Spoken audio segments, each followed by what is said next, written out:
Hi hello friends, ಎಲ್ಲರಿಗೂ ಕೂಡ ಮತ್ತೊಮ್ಮೆ ನಮ್ಮ ತರಗತಿಗೆ ನಿಮಗೆ ಸ್ವಾಗತ. ಇವತ್ತಿನ ತರಗತಿಗಳನ್ನು ಶುರು ಮಾಡೋಣ. ಮೊದಲನೇದಾಗಿ March 5 current affairs, very important current ಅಫೇರ್ಸನ್ನು ನಾನು ತೆಗೆದುಕೊಂಡು ಬಂದಿದ್ದೇನೆ. ಮೊದಲನೇ ಪ್ರಶ್ನೆ ನೋಡಿ, ಯೂಟ್ಯೂಬ್ ಅಲ್ಲಿ ಪ್ರಪಂಚದಲ್ಲೇ ಅತಿ ಹೆಚ್ಚು ಚಂದಾದಾರರನ್ನು ಹೊಂದಿರತಕ್ಕಂಥ ನಾಯಕರು ಯಾರು ಅಂತ ಇಲ್ಲಿ ಪ್ರಶ್ನೆ. ಇಂಗ್ಲೀಷ್ನಲ್ಲಿ ನೋಡ್ಕೊಳ್ಳಿ, who among the following leader having the biggest fan base in YouTube ಅಂತ. ವೆರಿ ಇಂಪಾರ್ಟೆಂಟ್ ಪ್ರಶ್ನೆ ಇದು. ತುಂಬ ಸಲ ಕೇಳಬಹುದು. ಯಾಕೆ ಅಂತ ಅಂದರೆ ಇತ್ತೀಚೆಗೆ ನ್ಯೂಸಲ್ಲಿದೆ, ಪ್ರಶ್ನೆ ಕೇಳ್ಬೋದು. ಇದರ ಬಗ್ಗೆ ನಿಮಗೇನಾದರೂ ಉತ್ತರ ಗೊತ್ತಿತ್ತು ಅಂತಂದರೆ ಮೊದಲೇ ಕಮೆಂಟ್ ಮಾಡಿಬಿಡಿ. ಯಾಕೆ ಅಂತಂದರೆ ನಿಮಗೆಲ್ಲರಿಗೂ ಕೂಡ ಗೊತ್ತು, ಥಂಬ್ನೇಲ್ ಅಥವಾ ಮೇಯ್ನ್ ಕ್ವಶನ್ಸನ್ನು ನಾನು ಕೊನೆಯದಾಗಿ ನಿಮಗೆ ಡಿಸ್ಕಸನ್ನು ಮಾಡ್ತೇನೆ ಅಂತ. ಡೈರೆಕ್ಟಾಗಿ ಮಾರ್ನಿಂಗ್ ಮೋಟಿವೇಶನ್ಗೆ ನಾವು ಹೋಗ್ಬಿಡೋಣ. ಮಾರ್ನಿಂಗ್ ಮೋಟಿವೇಶನ್, ಇವತ್ತಿನ ಮೋಟಿವೇಶನ್ ಏನಪ್ಪ ಅಂತ ಅಂದರೆ ಇದು ನೋಡಿ, ಒಂದ್ಸಲಿ ಓದ್ಕೊಳ್ಳಿ. Set a goal that makes you want to jump out of bed in the morning ಅಂತ. ಅಂದರೆ ಬೆಳಗ್ಗೆ ಆದಷ್ಟು ಬೇಗ ನೀವು ಎದ್ರಿ ಅಂತ ಅಂದರೆ ನಿಮ್ಮ ಎಲ್ಲ ಕೆಲಸಗಳು ಆದಷ್ಟು ಬೇಗ ಆಗ್ತವೆ. ಅಂದರೆ ನೀವೇನಾದರೂ ಬೆಳಗ್ಗೆ ಬೇಗ ಎದ್ದು ಏನಾದರೂ ಕೆಲಸವನ್ನು ಮಾಡಲಿಲ್ಲ ಅಂತಲೂ ಕೂಡ ಅಂದ್ಕೊಳ್ಳಿ, ಏನು ಕೆಲಸ ಮಾಡಿಲ್ಲ ಅಂತಲೂ ಬೇಗ ಎದ್ರಿ ಅಂತ ಅಂದರೆ ನಿಮಗೆ ಮ್ಯಾಕ್ಸಿಮಮ್ ಟೈಮ್ ಸಿಗುತ್ತೆ. ನಿಮಗೆ ಅತಿ ಮುಖ್ಯವಾಗಿ ನಿಮಗೆ ಓದೋದಕ್ಕಾಯಿತು, ನಿಮಗೆ ಏನಾದರೂ ಕೆಲಸ ಮಾಡೋದಕ್ಕಾಯಿತು, ಏನಿದ್ರೂ ಕೂಡ ಮ್ಯಾಕ್ಸಿಮಮ್ ಟೈಮ್ ಸಿಗುತ್ತೆ. ನೀವು ನೋಡ್ಬೋದು ರೈತರು ಯಾವ ರೀತಿ ಕೆಲಸ ಮಾಡ್ತಾರೆ ಅಂತ ಅಂದರೆ, ನಿಮಗೆ ರೈತರ ಒಂದು ಫೋಟೋನ ಇಲ್ಲಿಗೆ ಯಾಕೆ ಹಾಕಿದ್ದೇನೆ ಅಂತ ಅಂದರೆ, ಅವರಿಗೆ ಗೊತ್ತು ಬೆಳಗ್ಗೆ 5 ಗಂಟೆ 6 ಗಂಟೆಗೆ ಎದ್ದು ಆದಷ್ಟು ಬೇಗ ಎತ್ತಿನ ಒಂದು ಏನು ಹಿಡ್ಕೊಂಡು ಹೊಲಕ್ಕೆ ಹೋಗಿ ಈ ರೀತಿಯಾಗಿ ಕುಂಟೆ ಹೊಡೆಯೋದು ಅಂತ ಅಂದರೆ ಅಷ್ಟು ಈಸಿ ಅಲ್ಲ. ರೈತರ ಮಕ್ಕಳು ಯಾರ್ಯಾರಿದ್ರೆ ಅವರಿಗೆ ಗೊತ್ತಿರ್ತದೆ ರೈತರು ಎಷ್ಟು ಬೇಗ ಎದ್ದು ಹೊಲಕ್ಕೆ ಹೋಗಿರ್ತಾರೆ ಅಂತ. ಇದು ನಿಮಗೆ ಮೋಟಿವೇಶನ್ಸ್ ಕೊಡುತ್ತೆ ಅಂತ ಅಂದ್ಕೊಂಡಿದ್ದೇನೆ. ರೈತರ ಮಕ್ಕಳು ಯಾರಿದ್ರೆ ಎಲ್ಲರೂ ಕೂಡ ಕಮೆಂಟ್ ಮಾಡಿ. ಈಗ ಡೈರೆಕ್ಟಾಗಿ ಮೊದಲನೇ ಪ್ರಶ್ನೆ ನೋಡ್ಕೊಳ್ತಾ ಹೋಗೋಣ.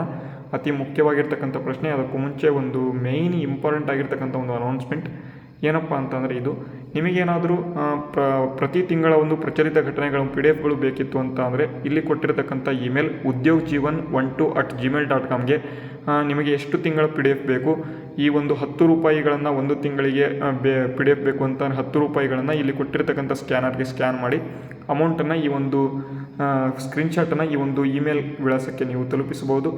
ಇಲ್ಲ ಅಂತಂದರೆ 6 ತಿಂಗಳ PDF ಬೇಕು ಅಂತಂದರೆ 50 ರೂಪಾಯಿಗಳನ್ನು ನೀವು ಸ್ಕ್ಯಾನ್ ಮಾಡಿ ಈ ಒಂದು ಇದಕ್ಕೆ ಸ್ಕ್ರೀನ್ಶಾಟ್ ಕಳಿಸಿ. ಅದೇ 12 ತಿಂಗಳು ಲಾಸ್ಟ್ 12 ಮಂತ್ಸ್ ಬೇಕು ಅಂತಂದರೆ 100 ರೂಪೀಸ್ 100 ರೂಪಾಯಿಗಳನ್ನು ಕೊಟ್ಟು ನೀವು PDFಗಳನ್ನು ಪಡ್ಕೋಬೋದು.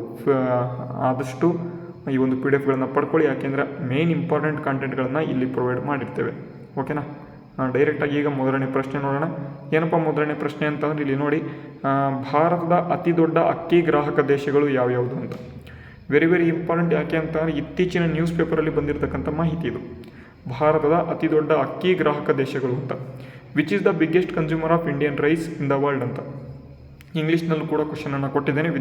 ಕೆಲವೊಂದು ವಿದ್ಯಾರ್ಥಿಗಳು ಯಾವ ರೀತಿ ಕೇಳ್ತಾ ಇದ್ರು ಅಂತ ಅಂದರೆ, ನೀವು ಕನ್ನಡದಲ್ಲಿ ಕ್ವಶನನ್ನು ತೆಗೆದುಕೊಂಡು ಬರ್ತೀರಾ, ಇಂಗ್ಲೀಷಲ್ಲೂ ಕೊಟ್ಟರೆ ನಾವು ಇಂಗ್ಲೀಷ್ ಮೀಡಿಯಂ ಸ್ಟೂಡೆಂಟ್ಸ್ ಕೂಡ ನಮಗೆ ಯೂಸ್ ಆಗುತ್ತೆ ಅಂತ ಹೇಳ್ತಾ ಇದ್ರು. ನಿಮಗೆ ಆಪ್ಷನ್ಸನ್ನು ಇಂಗ್ಲೀಷಲ್ಲಿ ಕೊಡೋದಕ್ಕೆ ಆಗೋದಿಲ್ಲ, ಯಾಕೆಂದರೆ ಇಲ್ಲಿ ಜಾಗನೇ ಸಾಲೋದಿಲ್ಲ. ಕನ್ನಡದ ವಿದ್ಯಾರ್ಥಿಗಳಿಗೆ ನಾನು ಹೆಚ್ಚಿನ ಒತ್ತನ್ನು ಕೊಡ್ತೇನೆ. ಇಲ್ಲಿ ಇಂಗ್ಲೀಷ್ ವಿದ್ಯಾರ್ಥಿಗಳಿಗೆ ಸ್ವಲ್ಪ ಕ್ವಶನ್ಸ್ ಅದು ಅರ್ಥ ಆಗಲಿ ಅಂತ ಇಲ್ಲಿ ಕ್ವಶನ್ಸನ್ನು ಫ್ರೇಮ್ ಮಾಡಿದ್ದೇನೆ. ಓಕೆನಾ? Which is the biggest consumer of Indian rice in the world ಅಂತ. ಕನ್ನಡದ ವಿದ್ಯಾರ್ಥಿಗಳಿಗೂ ಕೂಡ ಇದು ಈಸಿಯಾಗಿ ನಿಮಗೆ ಅರ್ಥ ಆಗುತ್ತೆ ಅಂತ ಅಂದ್ಕೊಂಡಿದ್ದೇನೆ. ಓಕೆನಾ? ಮೊದಲನೇ ಪ್ರಶ್ನೆ ಎಲ್ಲರೂ ಕೂಡ ಆನ್ಸರ್ ಮಾಡಿ. ನೋಡಿ, ಇರಾನ್ ಮತ್ತು ಸೌದಿ ಅರೇಬಿಯಾ, ಇರಾಕ್ ಮತ್ತು ಇರಾನ್ ಮತ್ತು ಕುವೈತ್, ಇರಾನ್ ಮತ್ತು ಕತಾರ್ ಅಂತ. Very important. ನೋಡಿ, ಇರಾನ್ ದೇಶ ಎಲ್ಲ ಆಪ್ಷನ್ಸಲ್ಲೂ ಇದೆ. ಇರಾನ್ ದೇಶ ನಿಮಗೆ ಗೊತ್ತಾಯಿತು, ದೊಡ್ಡ ಅಕ್ಕಿ ಗ್ರಾಹಕ ದೇಶಗಳು ಅಂತ. ನೆಕ್ಸ್ಟ್ ಇನ್ನೊಂದು ದೇಶ ಯಾವುದು ಅಂತ ನೋಡಿ, Saudi Arabia, Iraq, Kuwait, Qatar 4 ದೇಶಗಳನ್ನು ಕೊಟ್ಬಿಟ್ಟಿದ್ದಾರೆ. ಇಲ್ಲಿ ಸರಿಯಾದ ಉತ್ತರವನ್ನು ನೋಡೋದಾದರೆ ಆಪ್ಷನ್ ಎ, ಇರಾನ್ ಮತ್ತು ಸೌದಿ ಅರೇಬಿಯಾ. ಸೌದಿ ಅರೇಬಿಯಾ ಮತ್ತು ಇರಾನ್ ದೇಶಗಳು ಭಾರತದ ಅತಿ ದೊಡ್ಡ ಅಕ್ಕಿ ಗ್ರಾಹಕ ದೇಶಗಳು. 50ರಿಂದ 60% ಅಕ್ಕಿಗಳು ಈ ಒಂದು 2 ದೇಶಕ್ಕೇ ಹೋಗುತ್ತೆ. ಓಕೆನಾ? ವೆರಿ ಇಂಪಾರ್ಟೆಂಟು, ನೆನ್ಪಿಟ್ಕೊಳ್ಳಿ. ಪಕ್ಕಾ ಪ್ರಶ್ನೆಗಳು ಮುಂದೆ ಬರ್ತಕ್ಕಂಥ ಪರೀಕ್ಷೆಗಳಲ್ಲಿ. ಈಗ ನೋಟಿಫಿಕೇಷನ್ ಆಗ್ತದೆ ಮಾರ್ಚ್ ಎಂಡ್ ಅಥವಾ ಏಪ್ರಿಲ್ ಮೊದಲ ವಾರದಲ್ಲಿ. ಈ ಒಂದು ಏನಿದೆ ಆದಷ್ಟು ಬೇಗ ಈ ಒಂದು ನೋಟಿಫಿಕೇಷನ್ ಆಗುವಂಥ ಸಾಧ್ಯತೆಗಳು ತುಂಬ ಕಾಣ್ತಾ ಇದ್ದಾವೆ. ಅದನ್ನು ಗಮನದಲ್ಲಿಟ್ಕೊಂಡು ನೀವು ತರಗತಿಗಳಿಗೆ ಕರೆಕ್ಟಾಗಿ ನೀವು ಅಟೆಂಡ್ ಆಗ್ಬೋದು. ಅದಾದ ಬಳಿಕ ನೆಕ್ಸ್ಟ್ ತುಂಬ ಜನ ಇಲ್ಲಿ ಹಿಂದೆ ಆಗಿರ್ತಕ್ಕಂಥ ತರಗತಿಗಳಿಗೆ ತುಂಬ ಜನ ಸಪೋರ್ಟ್ ಮಾಡ್ತಾಯಿದ್ದೀರ, ತುಂಬ ಜನ ಕಾಮೆಂಟನ್ನು ಕೂಡ ಮಾಡ್ತಾಯಿದ್ದೀರ. ಇಲ್ಲಿ ಪ್ರಶ್ನೆಗಳಿಗೆ ಎಲ್ಲರೂ ಕೂಡ ನೀವು ಕಾಮೆಂಟನ್ನು ಮಾಡಬೇಕು ಅಂತ ಹೇಳ್ತಾ ಮುಂದಿನ ಪ್ರಶ್ನೆಗೆ ಹೋಗೋಣ. ನೋಡಿ, ಮುಂದಿನ ಪ್ರಶ್ನೆ ಏನಿದೆ, ಕವಚ್ ತಂತ್ರಜ್ಞಾನ ಯಾವುದಕ್ಕೆ ಸಂಬಂಧ ಹೊಂದಿದೆ ಅಂತ. ಕವಚ್ ಎಂಬತಕ್ಕಂಥ ತಂತ್ರಜ್ಞಾನ ಯಾವುದಕ್ಕೆ ಸಂಬಂಧ ಹೊಂದಿದೆ ಅಂತ ಪ್ರಶ್ನೆ. ನೋಡಿ, Kavach is related to which of the following ಅಂತ ಕೊಟ್ಟಿದ್ದಾರೆ. ರೈಲು ಸುರಕ್ಷತೆ, ರಾಸಾಯನಿಕ ಗೊಬ್ಬರ, ಇತ್ತೀಚೆಗೆ ಕಂಡು ಬಂದ ಒಂದು ರೋಗ, ಕೃತಕ ಬುದ್ಧಿಮತ್ತೆ ಅಂತ. ಆರ್ಟಿಫಿಷಿಯಲ್ ಇಂಟೆಲಿಜೆನ್ಸ್ ಅಂತ ಕರಿತೇವೆ, ಕೃತಕ ಬುದ್ಧಿಮತ್ತೆ ಅಂತ. ನೋಡಿ, Kavach is related to which of the following ಅಂತ ಆಪ್ಷನ್ಸನ್ನು ಇಲ್ಲಿ ಕೊಟ್ಟಿದ್ದಾರೆ. ವೆರಿ ವೆರಿ ಇಂಪಾರ್ಟೆಂಟ್ ಪ್ರಶ್ನೆ ಇದು ಕೂಡ, ಯಾಕೆಂದರೆ ಇತ್ತೀಚೆಗೆ ತುಂಬ ನ್ಯೂಸಲ್ಲಿದೆ.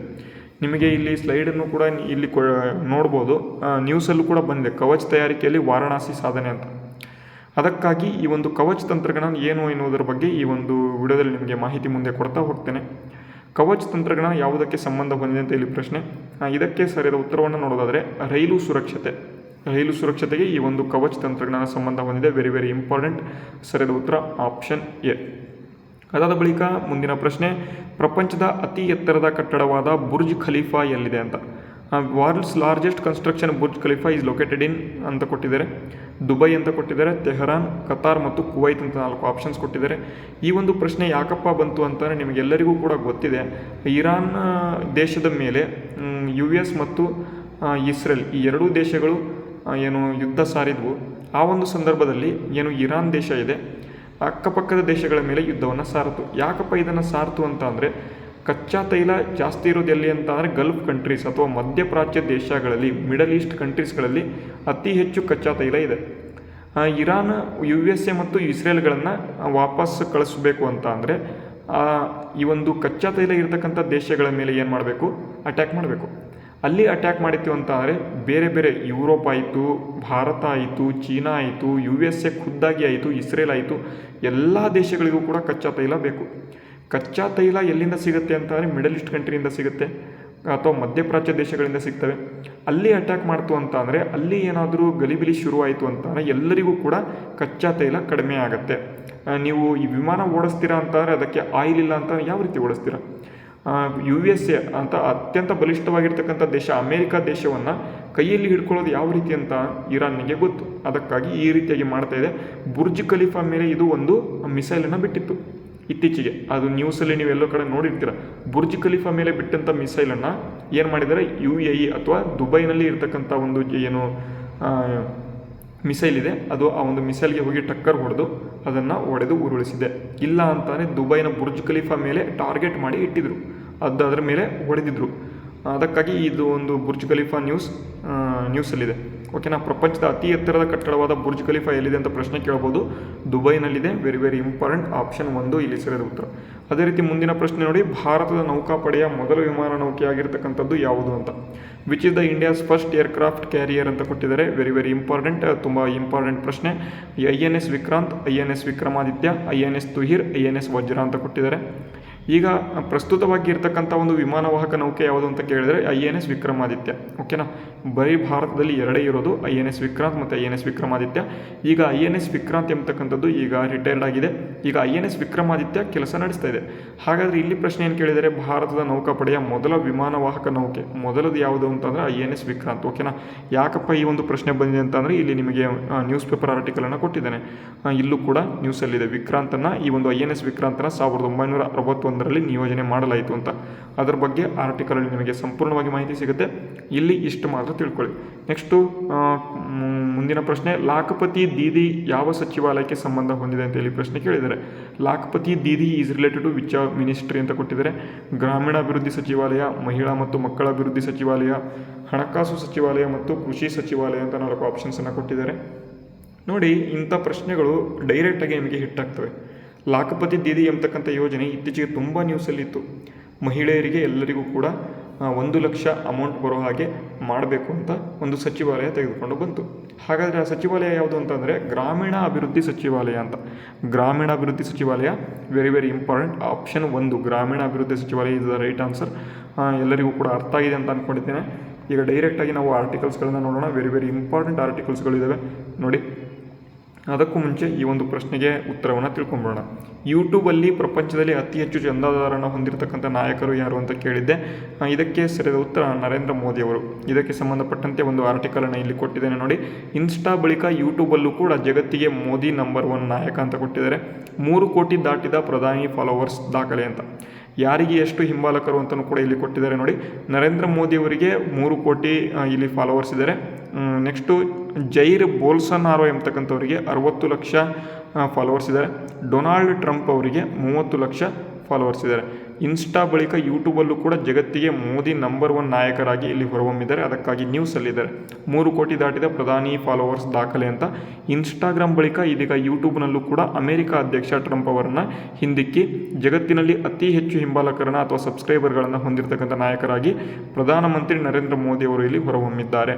2ನೇ ಅತಿ ಹೆಚ್ಚು ಸಬ್ಸ್ಕ್ರೈಬರ್ ಹೊಂದಿರತಕ್ಕಂಥ ನಾಯಕನಾಗಿ ಬ್ರೆಜಿಲ್ ಮಾಜಿ ಅಧ್ಯಕ್ಷ ಜೈರ್ ಬೋಲ್ಸೋನಾರೋ ಎಂಬತಕ್ಕಂಥವರು ಇದ್ದಾರೆ. ಆದರೂ ಇವರ ಹಿಂಬಾಲಕರ ಸಂಖ್ಯೆ ಮೋದಿಯವರ 4ನೇ 1 ಭಾಗದಷ್ಟು ಇದೆ ಅಂತ ಇಲ್ಲಿ ಕೊಟ್ಟಿದ್ದಾರೆ. ಅಮೆರಿಕದ ಅಧ್ಯಕ್ಷ ಟ್ರಂಪ್ ಅವರು ಇದಕ್ಕಿಂತ 7 ಪಟ್ಟು ಮತ್ತು ವಿಪಕ್ಷ ನಾಯಕ ರಾಹುಲ್ ಗಾಂಧಿ ಅವರಿಗಿಂತ 3 ಪಟ್ಟು ಹೆಚ್ಚು ಸಬ್ಸ್ಕ್ರೈಬರ್ಸ್ ಅನ್ನು ಇಲ್ಲಿ ಮೋದಿಯವರು ಹೊಂದಿದ್ದಾರೆ ಅಂತ ಇಲ್ಲಿ ಮಾಹಿತಿಗಳನ್ನು ಕೊಟ್ಟಿದ್ದಾರೆ. ಓಕೆನಾ. ನೆಕ್ಸ್ಟು ಮುಂದಿನ ಆರ್ಟಿಕಲ್ ನೋಡಿ, ನಿಲ್ಲದ ಸಮರ ವ್ಯಾಪಾರ ದುಸ್ತರ ಅಂತ ಕೊಟ್ಟಿದ್ದಾರೆ. ನಾನು ಇವತ್ತಿನ ಒಂದು ಅಕ್ಕಿ ಪ್ರಶ್ನೆ ಏನಿದೆ, ಅಕ್ಕಿ ಪ್ರಶ್ನೆ ಇಲ್ಲಿ ತೋರಿಸ್ತೇನೆ ಒಂದ್ಸಲಿ ನೋಡಿ. ಪ್ರಪಂಚದ ಅತಿ ಇದಲ್ಲ ಎಲ್ಲಿದೆ, ಓಕೆ, ಈ ಪ್ರಶ್ನೆ ಭಾರತದ ಅತಿ ದೊಡ್ಡ ಅಕ್ಕಿ ಗ್ರಾಹಕ ದೇಶಗಳು ಯಾವ್ಯಾವುದು ಅಂತ. ಈ ಪ್ರಶ್ನೆನ ಎಲ್ಲಿಂದ ತೆಗೆದುಕೊಂಡಿದ್ದೇನೆ ಅಂತಂದರೆ ಇಲ್ಲಿಂದ ತೆಗೆದುಕೊಂಡಿದ್ದೇನೆ ನೋಡಿ. ರಫ್ತಿನ ಮೇಲೆ ಪ್ರಭಾವ ಅಂತ ಕೊಟ್ಟಿದ್ದಾರೆ. ಇಲ್ಲಿ ಏನಿದೆ ಅಂತ ಅಂದರೆ ಇರಾನ್ ಮತ್ತು ಸೌದಿ ಅರೇಬಿಯಾ ಭಾರತದ ಒಂದು ಬಸ್ಮತಿ ಅಕ್ಕಿಯ ಅತಿ ದೊಡ್ಡ ಗ್ರಾಹಕ ದೇಶಗಳು ಇದ್ದಾವೆ. ಯುದ್ಧದಿಂದಾಗಿ ಹಡಗುಗಳ ಸಂಚಾರ ಸ್ಥಗಿತಗೊಂಡರೆ ಅಥವಾ ವಿಮೆ ಪ್ರೀಮಿಯಂ ಹೆಚ್ಚಾದರೆ ಭಾರತದ ರೈತರಿಗೆ ಮತ್ತು ರಫ್ತುದಾರರಿಗೆ ದೊಡ್ಡ ಹೊಡೆತ ಬೀಳಲಿದೆ ಅಂತ ಇಲ್ಲಿ ಕೊಟ್ಟಿದ್ದಾರೆ. ಇಲ್ಲಿಂದ ನಾನು ಆ ಒಂದು ಪ್ರಶ್ನೆಯನ್ನು ತೆಗೆದುಕೊಂಡಿದ್ದೇನೆ. ಹಾಗಾದರೆ ಏನು ಈ ಒಂದು ಆರ್ಟಿಕಲ್ಗಳಲ್ಲಿ ಏನೇನಿದೆ, ಆಮದಿನ ಮೇಲೆ ನಮ್ಮ ಒಂದು ಏನು ಯುದ್ಧ ನಡೀತಾ ಇದೆ ಇರಾನ್ ಮತ್ತು ಇಸ್ರೇಲ್ ಮತ್ತು USA ನಡುವೆ, ಈ ಒಂದು ಯುದ್ಧದಲ್ಲಿ ಭಾರತದ ಮೇಲೆ ಏನೇನು ಪರಿಣಾಮ ಬೀಳ್ಬೋದು ಅಂತ, ಭಾರತಕ್ಕೆ ಏನೇನು ಎಷ್ಟು ಆಮದು ಆಗ್ಬೋದು ಅಂತ, ಕಚ್ಚಾ ತೈಲಗಳ ಮೇಲೆ ಏನೇನು ಆಗ್ಬೋದು ಅಂತ ನೋಡಿ. ಇನ್ನು 40ರಿಂದ 45 ದಿನಗಳ ಒಳಗೆ ಏನಾದರೂ ಈ ಒಂದು ಯುದ್ಧ ಏನಾದರೂ ನಿಲ್ಲಲಿಲ್ಲ ಅಂತ ಅಂದರೆ ನಮ್ಮ ಒಂದು ಭಾರತದಲ್ಲಿ ಈ ಒಂದು ಕಚ್ಚಾ ತೈಲದ ಏನಿದೆ, ಪೆಟ್ರೋಲ್ ಆಯಿತು, ಡೀಸೆಲ್ ಆಯಿತು, ಈ ಥರ ಬೆಲೆ ಏನಿದೆ ಗಗನಕ್ಕೇರಲಿದೆ ಅಂತ ಇಲ್ಲಿ ಒಂದು ಆರ್ಟಿಕಲಲ್ಲಿ ಕೊಟ್ಟಿದ್ದಾರೆ. ಓಕೆನಾ. ಅದಕ್ಕಾಗಿ ಈ ಒಂದು ಆರ್ಟಿಕಲ್ ತುಂಬ ಇಂಪಾರ್ಟೆಂಟು. ಇನ್ನು 40ರಿಂದ 45 ದಿನಗಳ ಒಂದು ಏನು ದಿನಗಳಿಗೆ ಆಗುವಷ್ಟು ನಮ್ಮ ಹತ್ರ ಕಚ್ಚಾ ತೈಲ ಇಲ್ಲಿ ಇಟ್ಕೊಂಡಿದ್ದೀವಿ. ಇವಾಗ ಏನಾದರೂ ಸಂಗ್ರಹ ನಾವು ಏನಾದರೂ ಆ ಒಂದು ಖಾಲಿ ಆಯಿತು ಅಂತಂದರೆ ಈ ಒಂದು ರೇಟ್ಗಳು ಜಾಸ್ತಿ ಆಗುವಂಥ ಸಾಧ್ಯತೆ ಇರ್ತವೆ. ಅದಕ್ಕಾಗಿ ಯಾರಾದರೂ ಬೈಕ್ ಓಡಿಸ್ತಾ ಇದ್ದರೆ ಅವರು ಸ್ವಲ್ಪ ಪೆಟ್ರೋಲನ್ನು ಈಗಲೇ ಸ್ವಲ್ಪ ಇಟ್ಕೊಂಡು ಮನೇಲಿ ಇಟ್ಕೊಳ್ಳೋದು ವಾಸಿ. ಓಕೆನಾ. ನೆಕ್ಸ್ಟು ಕೊಲ್ಲಿ ಜಲಯುದ್ಧ ತೈಲಾತಂಕ ಅಂತ ಕೊಟ್ಟಿದ್ದಾರೆ. ಹಾರ್ಮೂಜ್ ಜಲಸಂಧಿ ಬಂದ್ ಅಂತ. 700ಕ್ಕೂ ಹೆಚ್ಚು ತೈಲ ಹಡಗುಗಳು ಲಾಕ್. ಜಾಗತಿಕ ಇಂಧನ ಮಾರುಕಟ್ಟೆ ತೀವ್ರ ತಲ್ಲಣ ಅಂತ ಕೊಟ್ಟಿದ್ದಾರೆ. ಭಾರತದಲ್ಲೂ ಸಣ್ಣ ಕಂಪನ ಅಂತ ನೋಡಿ. ಈ ಒಂದು ಹಾರ್ಮೂಜ್ ಜಲಸಂಧಿ ಇದಕ್ಕೆ ಸಂಬಂಧಪಟ್ಟಂತೆ ಮುಂದೆ ನಿಮಗೆ ಬರ್ತಕ್ಕಂಥ ವಿಡಿಯೋಗಳಲ್ಲಿ ತಿಳಿಸ್ಕೊಡ್ತಾ ಹೋಗ್ತೇನೆ.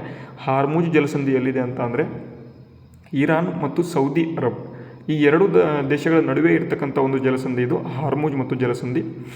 UAE ಮತ್ತು ಇರಾನ್ ದೇಶದ ನಡುವೆ ಇರತಕ್ಕಂಥ ಜಲಸಂಧಿ. ಇಲ್ಲಿ ಇರ್ತಕ್ಕಂಥ ಒಂದು ಜಲಸಂಧಿ ಇಲ್ಲಿ ಇದರಲ್ಲೂ ಕೂಡ ಕೊಟ್ಟಿದ್ದಾರೆ ನೋಡಿ. ಇದು UAE ಮತ್ತು ಇರಾನ್ ಈ ಎರಡೂ ದೇಶಗಳ ನಡುವೆ ಹಾರ್ಮೂಜ್ ಜಲಸಂಧಿ ಇದೆ. ಈ ಒಂದು ಜಲಸಂಧಿಯ ಒಳಗಿಂದ ಕಚ್ಚಾ ತೈಲ ಟ್ರಾನ್ಸ್ಪೋರ್ಟ್ ಆಗುತ್ತೆ ಎಲ್ಲ ಬೇರೆ ಬೇರೆ ದೇಶಗಳಿಗೆ, ಭಾರತಕ್ಕೆ ಆಯಿತು, ಆ ಕಡೆ ಯುರೋಪ್ ಕಡೆ ಆಯಿತು, ಎಲ್ಲದಕ್ಕೂ ಕೂಡ ಇಲ್ಲಿಂದನೇ ಹೋಗಬೇಕು. ಆ ಒಂದು ತೈಲ ಹೆದ್ದಾರಿ ಏನು ಮಾಡಿದ್ದಾರೆ, ಇರಾನ್ ಅಂಡರಲ್ಲಿ ಇರುತ್ತದು, ಅದನ್ನು ಬಂದ್ ಮಾಡಿಬಿಟ್ಟಿದ್ದಾರೆ. ಈಗ 30% ಜಾಗತಿಕ ತೈಲ ಮತ್ತು ಅನಿಲ ರಫ್ತು ಇದೇ ಮಾರ್ಗ ಅವಲಂಬಿತವಾಗಿತ್ತು. ಈಗ ಅದನ್ನು ಬಂದ್ ಮಾಡಿದ್ದಾರೆ. ಭಾರತ ಆಮದು ಮಾಡಿಕೊಳ್ಳುವ ತೈಲದ ಸರಿಸುಮಾರು 40% ಮತ್ತು LNGಯ ಒಂದು 50ಕ್ಕಿಂತ ಹೆಚ್ಚು ಉತ್ಪನ್ನ ಇದೇ ಮಾರ್ಗದ ಮೂಲಕ ಇಲ್ಲಿ ಸಾಗಣೆ ಆಗ್ತಾ ಇತ್ತು. ಭಾರತೀಯ ರಾಷ್ಟ್ರೀಯ ಹಡಗು ಮಾಲೀಕರ ಸಂಘದ ಪ್ರಕಾರ 27 ಭಾರತೀಯ ಧ್ವಜ ಹೊಂದಿರುವ ಹಡಗುಗಳು ನಿಂತಿವೆ ಅಂತ ಇಲ್ಲಿ ಕೊಟ್ಟಿದ್ದಾರೆ. ಭಾರತ 10,000 ಕೋಟಿಗೂ ಅಧಿಕ ಮೌಲ್ಯದ ಒಂದು ಹಡಗು ಅಪಾಯದಲ್ಲಿದ್ದಾವೆ ಅಂತ ಇಲ್ಲಿ ಕೊಟ್ಟಿದ್ದಾರೆ. ಮಾರ್ಚ್ 1ರ ಬಳಿಕ ನಿತ್ಯ 2.8 ಮೀಟರ್ ಬ್ಯಾರಲ್ ಕಚ್ಚಾ ತೈಲ ಮಾತ್ರ ಇಲ್ಲಿ ಹೋಗುತ್ತಿದೆ ಅಂತ ಇಲ್ಲಿ ಕೊಟ್ಟಿದ್ದಾರೆ. ಇದಕ್ಕೆ ಸಂಬಂಧಪಟ್ಟಂತೆ ಮಾಹಿತಿ. ಓಕೆನಾ. ನೆಕ್ಸ್ಟು ಮುಂದಿನ ಆರ್ಟಿಕಲ್ ನೋಡಿ, ಅಕ್ಕಿ ರಫ್ತುದಾರರಿಗೆ ಆತಂಕ ಅಂತ ಕೊಟ್ಟಿದ್ದಾರೆ.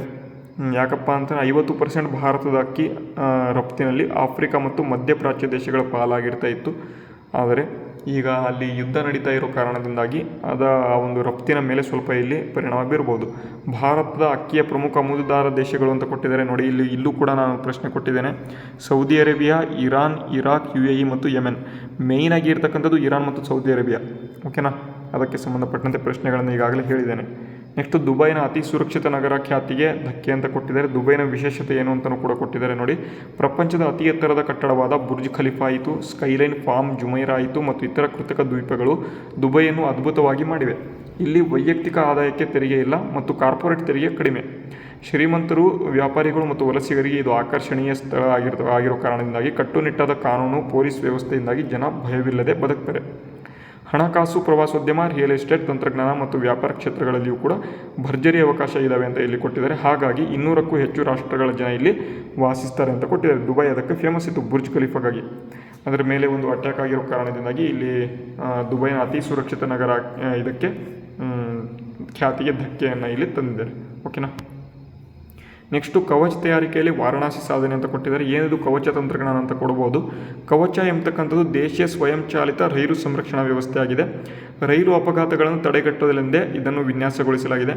ರೇಡಿಯೋ ತರಂಗಾಂತರ ಮತ್ತು ಎಲೆಕ್ಟ್ರಾನಿಕ್ ಸಾಧನಗಳನ್ನು ಬಳಸಿ ಚಾಲಕನು ಸಂಕೇತಗಳನ್ನು ತಪ್ಪಿಸಿದರೆ ಅಥವಾ ಅತಿಯಾದ ವೇಗದಲ್ಲಿದ್ದರೆ ಸ್ವಯಂಚಾಲಿತವಾಗಿ ಬ್ರೇಕ್ ಹಾಕಿ ರೈಲನ್ನು ನಿಲ್ಲಿಸುತ್ತದೆ. ಇದು ಅತಿ ಹೆಚ್ಚು ಸುರಕ್ಷತಾ ಪ್ರಮಾಣೀಕರಣ ಹೊಂದಿದೆ ಅಂತ ಇಲ್ಲಿ ಕೊಟ್ಟಿದ್ದಾರೆ. ಓಕೆನಾ. ಏನಾದರೂ ಆ ಕಡೆಯಿಂದ ಇನ್ನೊಂದು ರೈಲು ಬಂತು, ಈ ಕಡೆಯಿಂದ ಒಂದು ರೈಲು ಬಂತು, ಇಮ್ಮಿಡಿಯೇಟಾಗಿ ಆ ಒಂದು ಎರಡೂ ರೈಲುಗಳು ನಿಲ್ತವೆ. ಅದನ್ನು ಇಲ್ಲಿ ಕೊಟ್ಟಿದ್ದಾರೆ ಕವಚ ಎಂಬತಕ್ಕಂಥ ಒಂದು ತಂತ್ರಜ್ಞಾನ. ಓಕೆನಾ. ಇದಕ್ಕೆ ಸಂಬಂಧಪಟ್ಟಂತೆ ಕವಚ ತಯಾರಿಕೆಯಲ್ಲಿ ವಾರಣಾಸಿ ಸಾಧನೆಯನ್ನು ಮಾಡಿದೆ. ಅದಕ್ಕಾಗಿ ನ್ಯೂಸ್ ಇದು. ಓಕೆನಾ. ನೆಕ್ಸ್ಟು ಕೊನೆಯದಾಗಿ ಭಾರತೀಯ ನೌಕಾಪಡೆಯ ಮೊದಲ ವಿಮಾನವಾಹಕ ನೌಕೆ INS ವಿಕ್ರಾಂತನ್ನು 1961ರಲ್ಲಿ ನಿಯೋಜನೆ ಮಾಡಲಾಯಿತು ಅಂತ ಇಲ್ಲಿ ಕೊಟ್ಟಿದ್ದಾರೆ. ಇದಕ್ಕೆ ಸಂಬಂಧಪಟ್ಟಂತೆ ಇನ್ನು ಹೆಚ್ಚಿನ ಮಾಹಿತಿಗಳನ್ನು ಇದೇ ಆರ್ಟಿಕಲಲ್ಲಿ ಕೊಟ್ಟಿದ್ದಾರೆ. ಇದನ್ನು ನಾನು ಡೈರೆಕ್ಟಾಗಿ ಮಂತ್ ಎಂಡ್ ಏನು PDF ಇರುತ್ತೆ ಅಲ್ಲೂ ಕೂಡ ಕೊಡ್ತೇನೆ. ಓಕೆನಾ. ಅದಾದ ಬಳಿಕ ಇವತ್ತಿನ ತರಗತಿಯಲ್ಲಿ ನಿಮಗೆ ಸಂಪೂರ್ಣವಾಗಿ ತರಗತಿಗಳನ್ನು ಮುಗಿಸ್ಕೊಟ್ಟಿದ್ದೇನೆ. ಬೇಕಾದರೆ ಈ ಒಂದು ಆರ್ಟಿಕಲನ್ನು ಇನ್ನೊಂದು ಸಲ ನೋಡ್ಕೊಳ್ಳಿ. 2ನೇ ವಿಶ್ವ ಮಹಾಯುದ್ಧದ ಸಮಯದಲ್ಲಿ ಬ್ರಿಟನ್ನಿನ ಯುದ್ಧ ವಿಮಾನ ನೌಕೆಯಾಗಿ ಸಿದ್ಧಗೊಳ್ಳುತ್ತಿದ್ದ HMS ಹರ್ಕ್ಯುಲಸ್ ಯುದ್ಧ ಮುಗಿದ ನಂತರ ಅಪೂರ್ಣ ಸ್ಥಿತಿಯಲ್ಲಿ ಉಳಿದಿತ್ತು. ಇದನ್ನು ಭಾರತವು 1957ರಲ್ಲಿ ಖರೀದಿಸಿ 1961ರಲ್ಲಿ ಸಿದ್ಧಗೊಂಡ ನೌಕೆಯನ್ನು ಭಾರತೀಯ ನೌಕಾಪಡೆಯ ಮೊದಲ ವಿಮಾನವಾಹಕ ನೌಕೆಯಾಗಿ ಸೇರಿಸಿದರು ಅಂತ ಇಲ್ಲಿ ಕೊಟ್ಟಿದ್ದಾರೆ. ಓಕೆ. ಅದಾದ ಬಳಿಕ ನೆಕ್ಸ್ಟು ಕೊನೆಯದಾಗಿ ಇನ್ನೊಂದು ಸಲ ಹೇಳಿಬಿಡ್ತೇನೆ. ನಿಮಗೇನಾದರೂ ಮಂತ್ ಎಂಡ್ PDFಗಳು ಅಂದರೆ PDF ರೂಪದಲ್ಲಿ ನಿಮಗೇನಾದರೂ ಕರೆಂಟ್ ಅಫೇರ್ಸ್ ಬೇಕು ಅಂತ ಅಂದರೆ 1 ತಿಂಗಳ ಒಂದು PDFಗಾಗಿ 10 ರೂಪಾಯಿಗಳನ್ನು ಈ ಒಂದು ಸ್ಕ್ಯಾನರ್ ಮುಖಾಂತರ ಕಳಿಸಿ udyogjeevan12@gmail.com ಎಂಬತಕ್ಕಂಥ ಒಂದು ಇಮೇಲ್ಗೆ ನೀವು ತಲುಪಿಸ್ಬೋದು. ಇಲ್ಲ ಅಂತಂದರೆ ನಮ್ಮ ಒಂದು ಇನ್ಸ್ಟಾಗ್ರಾಮ್ ಇದೆ, ಇನ್ಸ್ಟಾಗ್ರಾಮ್ ಡಿಸ್ಕ್ರಿಪ್ಷನಲ್ಲಿ ಲಿಂಕನ್ನು ಕೊಟ್ಟಿರ್ತೇನೆ, ಅಲ್ಲೂ ಕೂಡ ಫಾಲೋ ಮಾಡಿ, ಅಲ್ಲೂ ಕೂಡ ನೀವು ಸ್ಕ್ರೀನ್ಶಾಟ್ನ ತಲುಪಿಸ್ಬೋದು ಅಂತ ಹೇಳ್ತಾ ಇವತ್ತಿನ ತರಗತಿ ಇಲ್ಲಿನವರೆಗೆ ನೋಡಿದಂಥ ಎಲ್ಲ ವಿದ್ಯಾರ್ಥಿಗಳಿಗೆ ಅಥವಾ ಸ್ಪರ್ಧಾ ಮಿತ್ರರಿಗೆ ಧನ್ಯವಾದಗಳನ್ನು ತಿಳಿಸ್ತಾ, ನಮ್ಮ ಸತತ ಪ್ರಯತ್ನ ನಿಮಗೆ ಉಪಯುಕ್ತ ಆಗ್ತಾ ಇದ್ದರೆ ತಪ್ಪದೇ ನಮ್ಮ ಚಾನಲ್ನ ಸಬ್ಸ್ಕ್ರೈಬ್ ಮಾಡಿ. ನಮಸ್ಕಾರ.